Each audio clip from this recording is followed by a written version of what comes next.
Hello there, welcome to 7Edition. I'm Shafiqa Rizali. Here are your headlines. 1 kilometre of Sungai Kim Kim cleaned up so far. Tun Dr. Mahathir denies giving blessings to remove Perak MB. And New Zealand mosque shooting suspect charged with murder.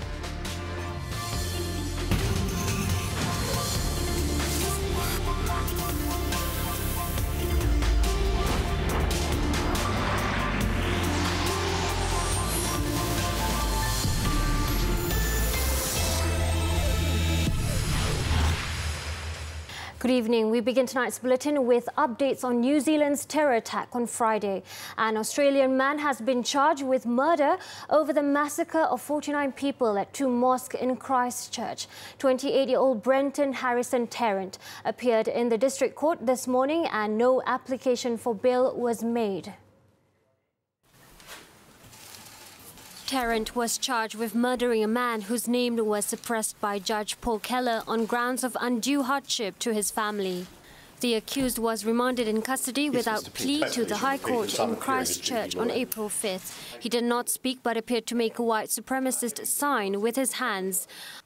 After Tarrant left the court, Judge Keller said that while there is one charge of murder brought at the moment, it is reasonable to assume that there will be others.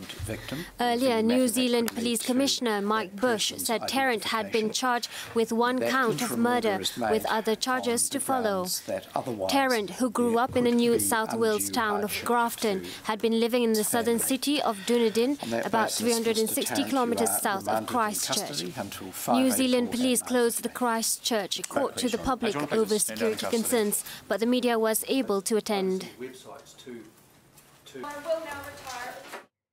Meanwhile, a teenage boy took it upon himself to protest against Australian politician Fraser Anning's offensive comments about the Christchurch mosque attacks by smashing a raw egg on the head of the far-right Queensland senator during a press conference in Melbourne, Australia on Friday.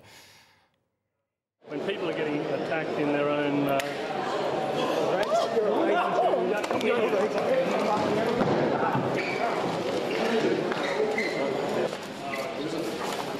In the widely circulated footage of the incident, an unnamed young man was seen pulling off the act unexpectedly while Anning was being interviewed by a TV reporter, prompting the senator to hit him in the face repeatedly before being stopped by what appeared to be a security guard. Anning was then separated from the young man while supporters of the senator tackled his attacker to the ground before he was led away by police. The 69-year-old politician drew international condemnation for his efforts to blame the attack that killed 49 Muslim worshippers on immigration. Earlier in a statement, Anning had said the deadly incident in the southern New Zealand city was the result of Muslim immigration into the country. On the home front, Yang di-Pertuan Agong Al-Sultan Abdullah Riayatuddin Al-Mustafa Billah Shah has condemned Friday's deadly attacks at the 2 mosques in Christchurch, expressing deep sadness over the incidents. The King, in a statement from Istana Negara issued by Comptroller of the Royal Household, Dato' Ahmad Fadil Shamsuddin, also hoped that the culprits would be brought to justice. The Yang di-Pertuan Agong also prayed for the speedy recovery of the Malaysian nationals who were injured in the shootings. The Foreign Ministry yesterday confirmed that 2 Malaysians were injured in the mass shootings. However, it was then reported that a 3rd Malaysian was also injured in the incident, which New Zealand Prime Minister Jacinda Ardern has labelled as terrorism.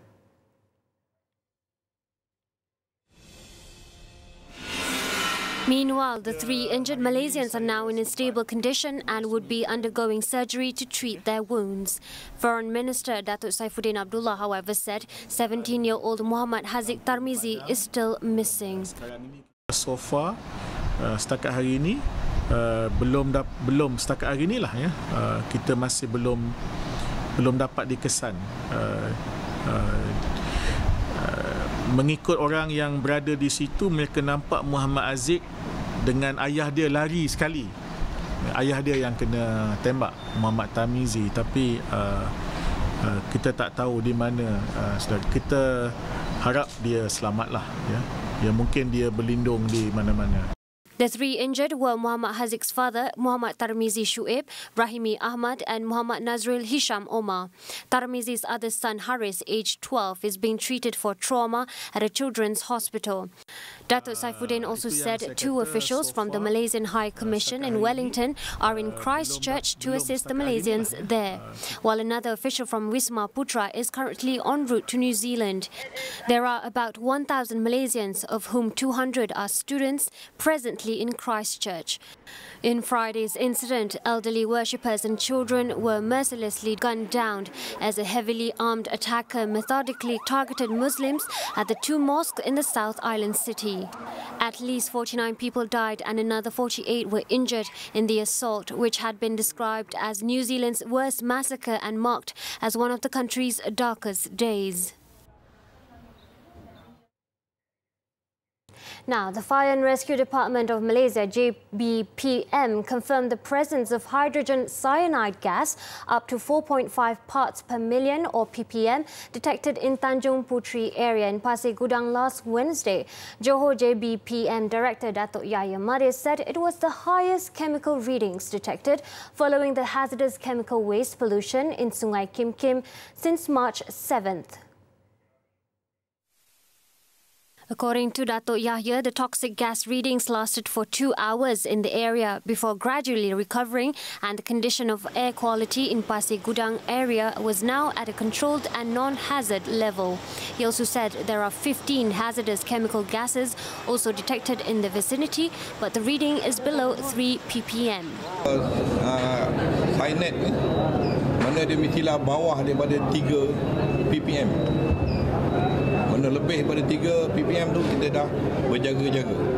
Tapi setakat ni semua dalam keadaan yang bawah di paras tu.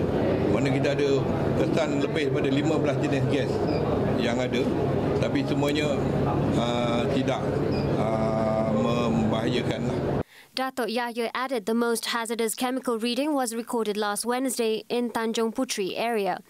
He also stated that the JBPM is ready to carry out evacuation in the area if the hazardous chemical gas lasts for up to 3 hours.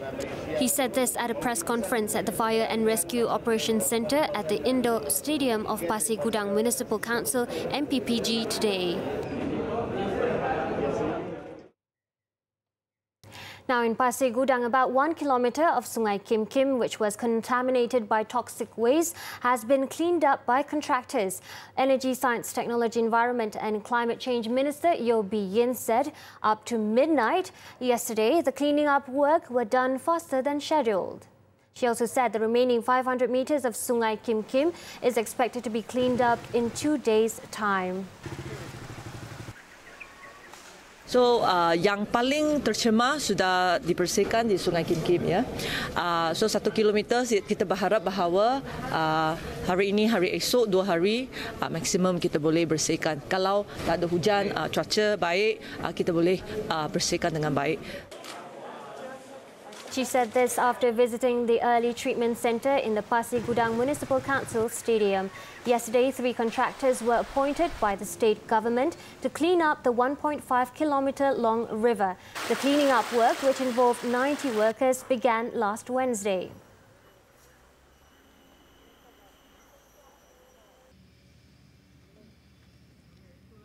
Now, 65 more people were admitted to the hospital as of last night due to the chemical waste pollution in Sungai Kim Kim.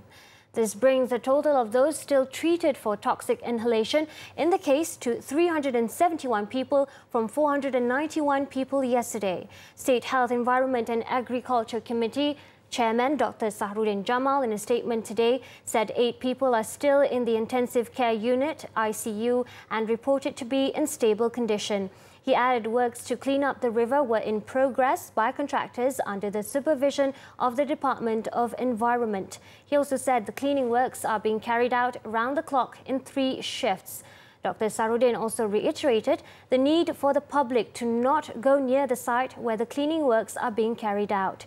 As at 3 p.m. yesterday, 4,035 people had sought treatment due to the contamination.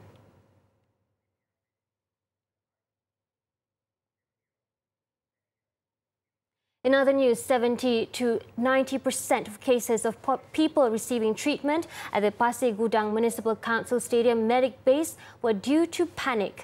This follows numerous rumours and untruths spread on the toxic waste pollution in the Sungai Kim Kim last week.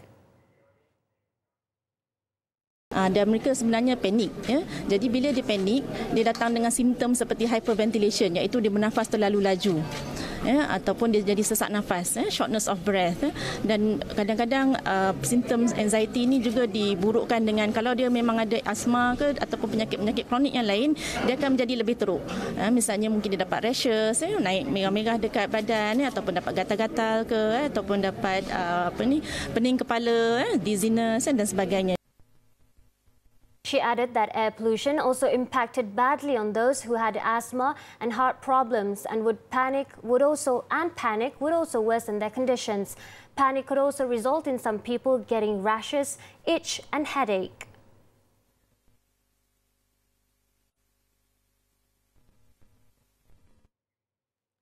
Now, the current dry spell saw the air pollutant index in 4 areas in Sabah, Johor and Selangor soaring to unhealthy levels. As at 6 p.m, the API reading for Kota Kinabalu was at 134, while the reading for Kimanis was at 118. Over in the peninsula, the API in Rompin was at 136 and 109 for Shah Alam. Checks in Kota Kinabalu found that the main cause of haze was due to bushfires around the state capital and nearby areas. According to the State Fire and Rescue Department, 27 cases of bushfires were reported in Kota Kinabalu, Tuaran, Penampang and Lintas. Last month, a total of 494 fire incidents were recorded in the state compared to 190 cases in January.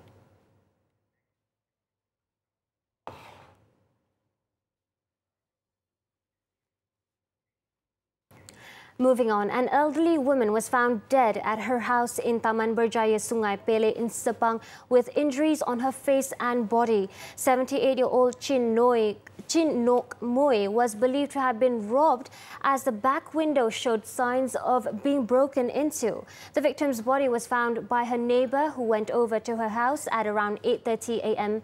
to ask whether she wanted to buy food for breakfast. After her call went unanswered, the neighbour opened the front door using a spare key and found the victim lying in the master bedroom. She immediately alerted the police and informed the victim's grandson living in Kajang. Initial investigation showed the elderly woman was robbed around midnight.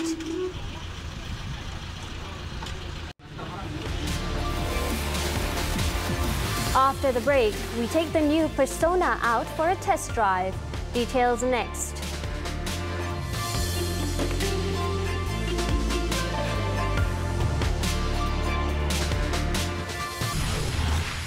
Welcome back. Tun Dr. Mahathir Mohamad has denied rumours that moves to replace current Perak Menteri Besar Datuk Sri Ahmad Faizal Azumu has his blessing. The Prime Minister also said he was satisfied with Datuk Sri Ahmad Faizal's performance. Speaking to reporters after launching the Search for the Federal Territories Youth Icon program in Putrajaya today, Tun Dr. Mahathir deemed the controversy plaguing the Perak Bersatu chairman as normal for a leader. He said this in response to claims made by a Perak UMNO assemblyman that one state exco has received the Premier's blessing to be the new Perak MB. No such thing, no such thing. You happy with Ahmad Faizal Azumu because he seems like controversial and controversial because people want to take his place, and people always find everybody controversial. Even myself also, if there are people who want to replace me, it's normal. Meanwhile, the Premier was also asked on criticisms against Johor Menteri Besar Dato' Osman Sapian, who is in Batam, Indonesia, to promote Visit Johor 2020 amid the Pasir Gudang's toxic fumes crisis. Dia pergi ke? Saya pun tak tahu lah. Tun Dr. Mahathir added that the toxic fumes crisis has been handled well and there is no need to declare emergency. Meanwhile, Dato' Osman, in his defence, reportedly said the visit was work-related, which had been scheduled previously. The Johor MB also said he had handed over his duties temporarily to the state's Health, Agriculture and Environment Exco, Dr. Sarudin Jamal, as well as official representatives to monitor victims' condition. Now, let's hop on to our daily segment Clickbait, where we take a look at what's trending and making rounds in the cyber world today. Each of us can get annoyed by certain things. While it's best to just walk away or ignore these pet peeves, sometimes you also feel compelled to voice out your displeasure at that particular thing that bugs you. However, be wary of the person whom you expressed your annoyance to, because you might get the short end of the stick.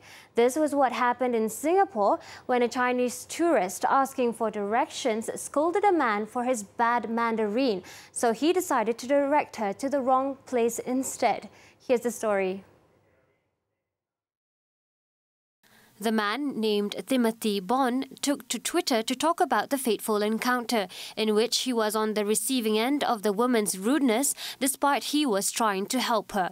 He said the Chinese tourist stopped him at the train station and asked for directions to the bayfront in Mandarin. As he couldn't understand her, Bond tried to clarify with her if she meant bayfront, harbourfront or admiralty. However, the woman snapped at him, saying he should feel ashamed for being a Chinese who can't understand Mandarin properly. Bond then decided to get back at the tourist by sending her towards Tuas Link instead, which is at the extreme west end of the island. He also tweeted that he has dyslexia, a common learning disorder that makes learning languages difficult. His thread received almost 5,000 likes and retweeted 6,000 times and gained various reactions from the netizens, with some saying the woman deserved it for being rude, while others felt Bond was being too petty.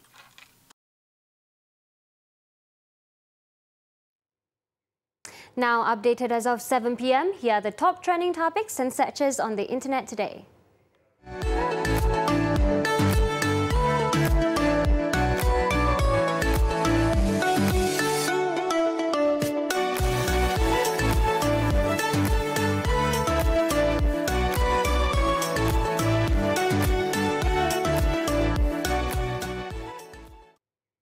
After a series of launches, namely Proton's first SUV, the X70, as well as the newly improved Iris, the national car maker has now turned its attention to the facelifted Persona. While according to Proton, it has made a total of 303 changes to the model, especially the exterior of the new sedan. Our colleague Sabrina Zainal recently was given a chance to not only take a closer look at all the changes, but also take the refreshed Persona out for a test drive.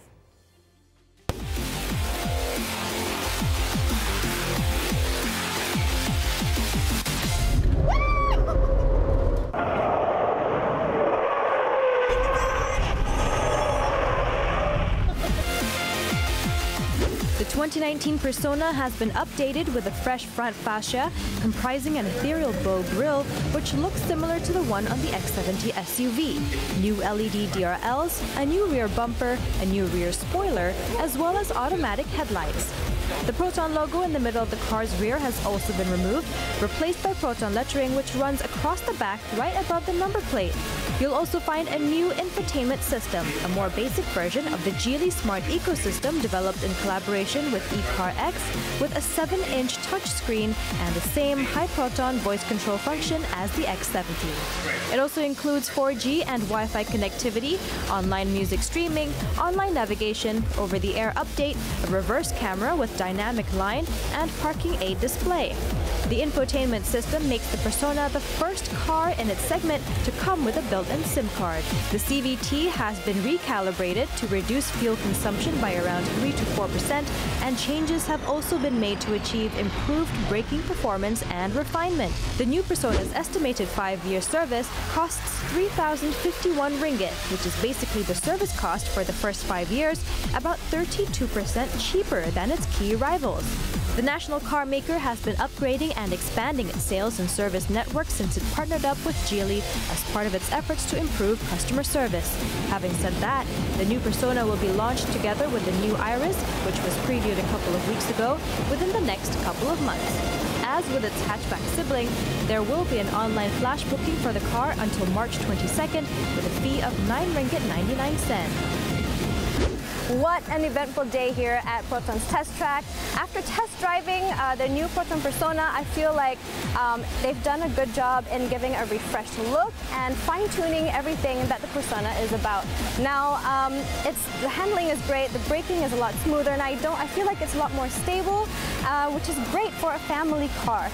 So no launch date yet, and no official pricing on the new vehicle, but we'll have to wait and see. I think it's going to be affordable because that is what Proton has promised us. So until then, I'm Sabrina Zainal reporting for 7Edition.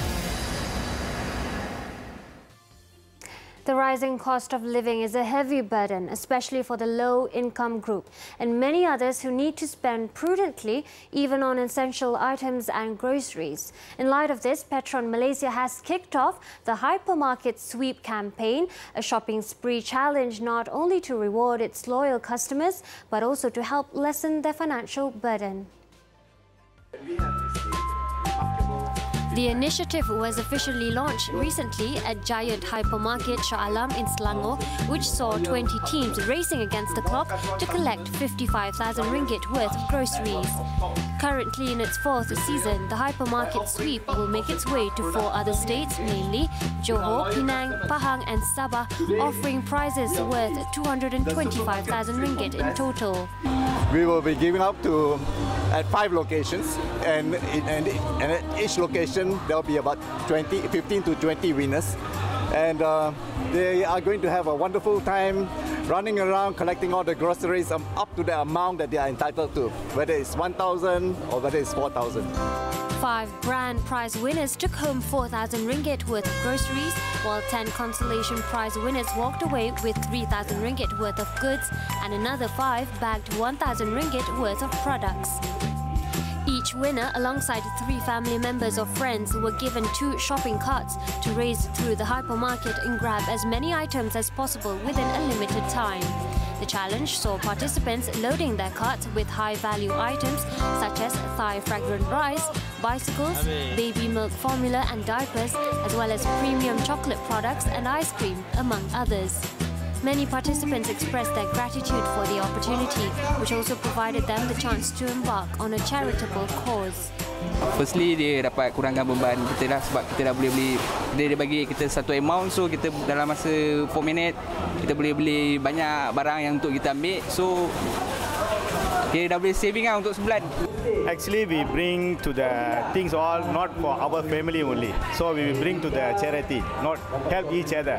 We just use some things only, then the rest we going to bring to the charity. So hopefully we thank to Petron and thank to Giant. Petron's Hypermarket Sweep contest was first launched in 2015, which gave away some 50,000 ringgit worth of prizes. The contest has since increased its prizes and included more locations every year.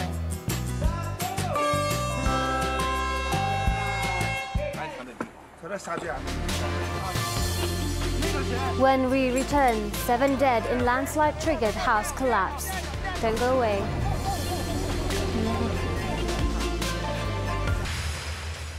Thanks for staying with us. We're back with foreign news. In China, a landslide triggered a house collapse in the country's Shanxi province, leaving 7 people dead and 13 others missing. The accident happened around 6:10 p.m. local time on Friday in Linfen City, where a landslide toppled 2 residential buildings and a public bathhouse. So far, 13 people have been pulled out of the debris, but 2 of them were found dead. Rescue work is still underway with more than 600 people on site working together, but they face difficulties due to possible secondary disaster risks.